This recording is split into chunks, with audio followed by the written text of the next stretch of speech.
नमस्कार. मी कवयित्री, लेखिका अर्चना सुतार पाचवड.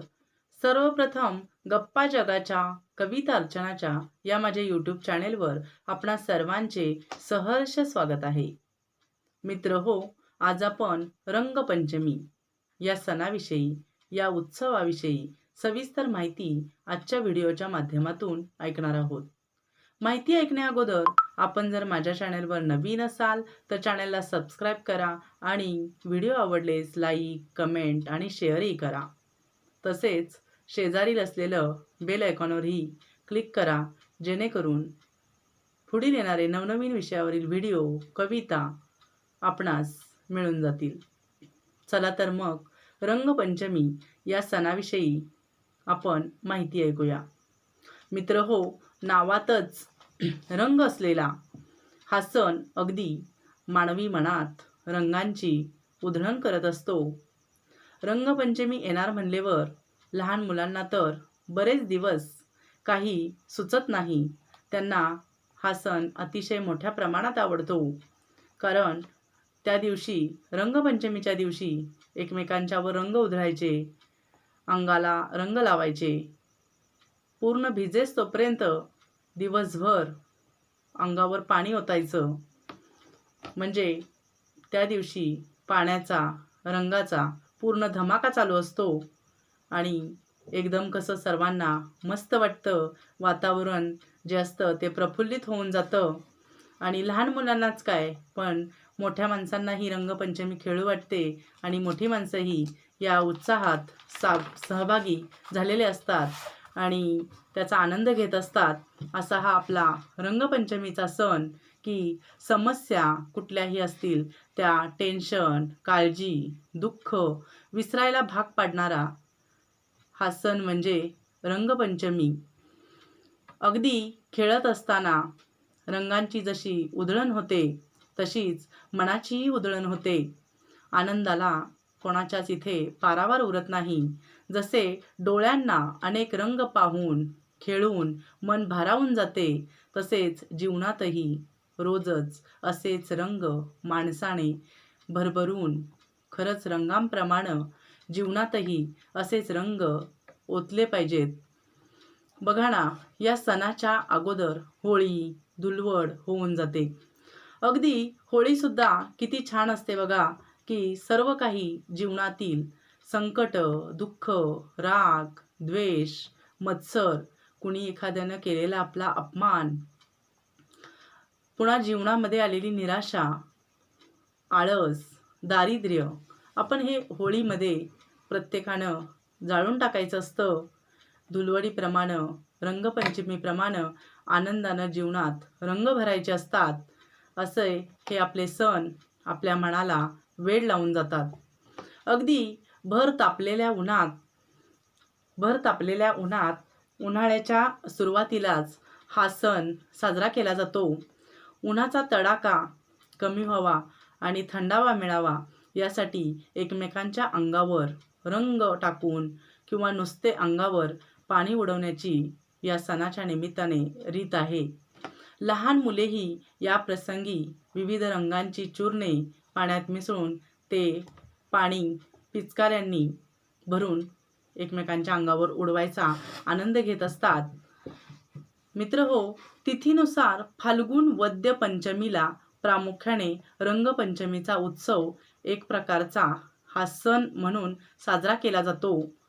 महाराष्ट्रात साजरा केला जाणारा हा हिंदूंचा एक उत्सव, एकमेकांना विविध रंग लावत पाणी उडवून लोक आनंदोत्सव साजरा करीत असल्यामुळे या पंचमीला रंगपंचमी नाव प्राप्त झाले आहे.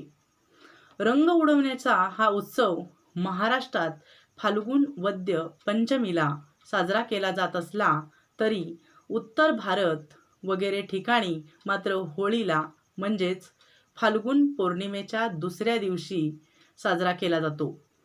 या उत्सवाच्या निर्मितीमागचे धार्मिक व सांस्कृतिक कारण काही अस्पष्टच आहे.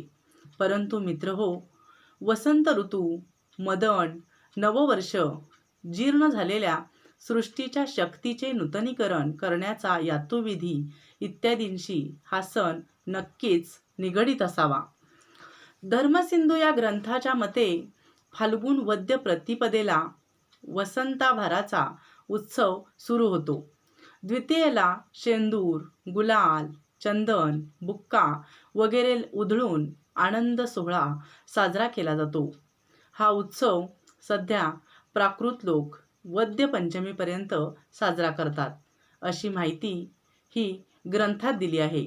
यावरून रंगपंचमी हा एक वसंत उत्सव याचाच एक भाग आहे असे दिसते. आता आपण हा सण साजरा करण्यापाठीमागचा ज्या काही शक्यता ऐकावयास मिळतात त्या शक्यता काय आहेत हे ऐकूया.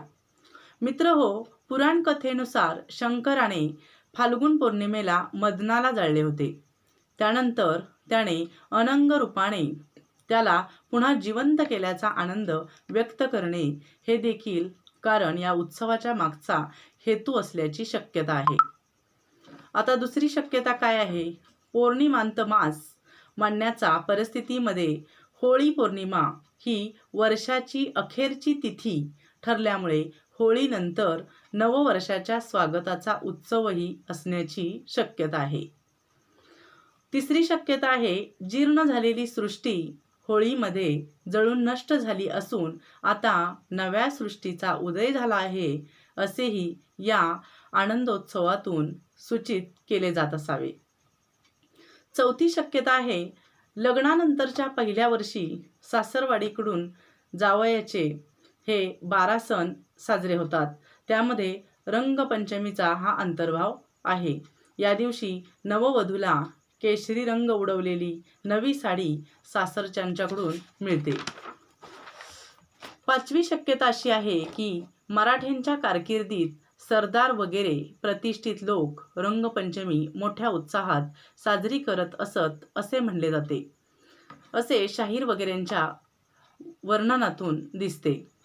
रंगपंचमी निमित्त भरलेल्या दरबारात छोट्या जिजाईने 5 वर्षे वयाच्या शहाजी भोसले यांच्या अंगावर गुलाल उधळल्यामुळे त्यांचे पती पत्नीचे नाते सूचित होऊन पुढे त्यांचा विवाह झाला अशी वर्णने शाहिरांनी केली आहेत. काही ठिकाणी रंगपंचमी दिवशी बगाड घेण्याची ही प्रथा म्हणजे पद्धत आहे. मित्रहो, रंगपंचमी साजरा करण्यापाठीमागे इतिहास काही उदाहरणेही सापडतात आणि ती काय आहेत ते आपण आता पाहूया. द्वापार युगात गोकुळात बालकुमार कृष्ण आपल्या गोपाल सवंगड्यांबरोबर पिचकारीने रंगीत पाणी उडवत असे व उन्हाची तलाखी जी आहे त्यामुळे कमी करत असे. तीच प्रथा आजही रंगपंचमीच्या रूपाने चालू आहे. तसेच मध्ययुगात संस्थानिक राजे हे होळी आणि रंगपंचमी हे साजरी करत असत.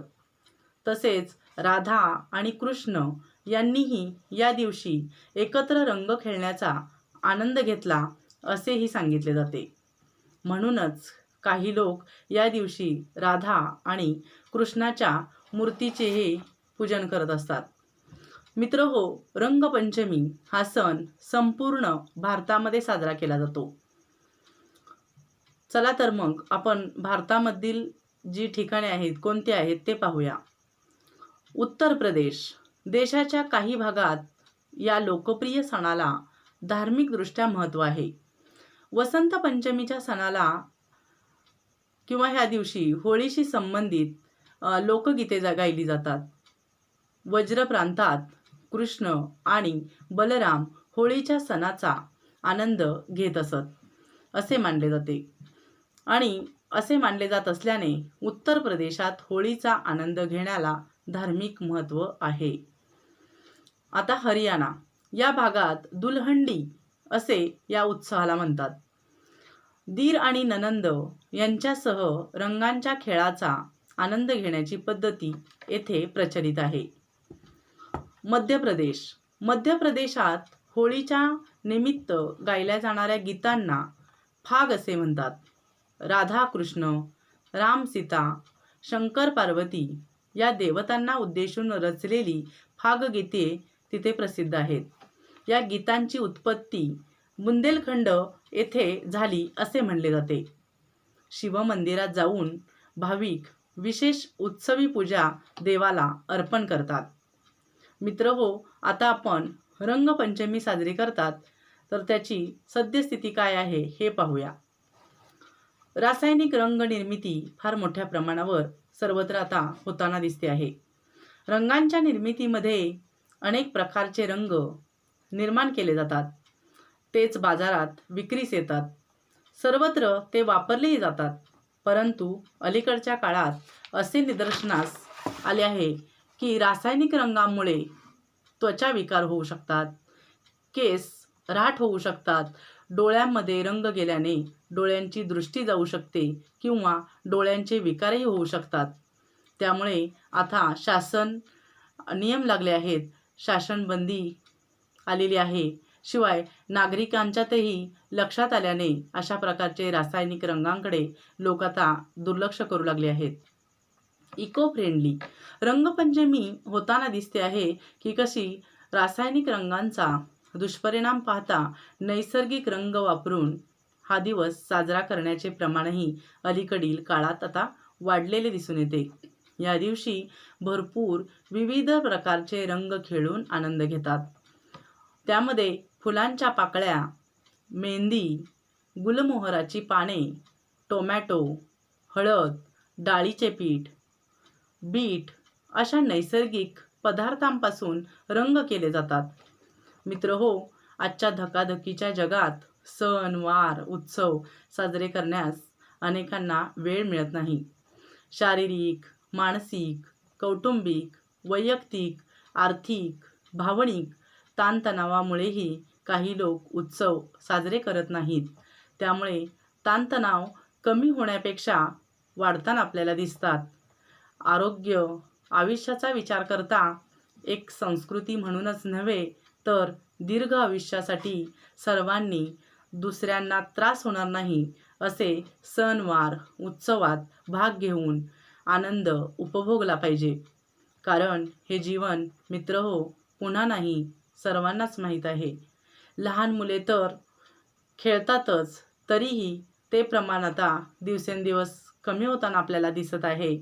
परंतु मोठ्या माणसांनीही जे वयाने शरीराने मोठी असली तरीही कितीही ताणतणाव असले तरी जीवनात बदल झाला असला तरी हे सर्व विसरून रंगपंचमीसारखे सण प्रत्येकाने रंगांप्रमाणे विविध रंग जीवनात भरलेच पाहिजेत आणि नव्याने जगलं पाहिजे. तरच या जीवनाचे सार्थक आहे. अशा प्रकारे आज आपण सुंदर अशा मला तुम्हाला आवडणाऱ्या रंगपंचमी या सणाची माहिती आपण ऐकलेली आहे. कशी वाटली मला नक्कीच कमेंट बॉक्समध्ये सांगा आणि अशाच नवनवीन माहितींसाठी जोडून राहा माझ्या गप्पा जगाच्या कविता अर्चनाच्या या माझ्या यूट्यूब चॅनेलला. तुम्हाला सर्वांना रंगपंचमीच्या रंगीन शुभेच्छा. धन्यवाद.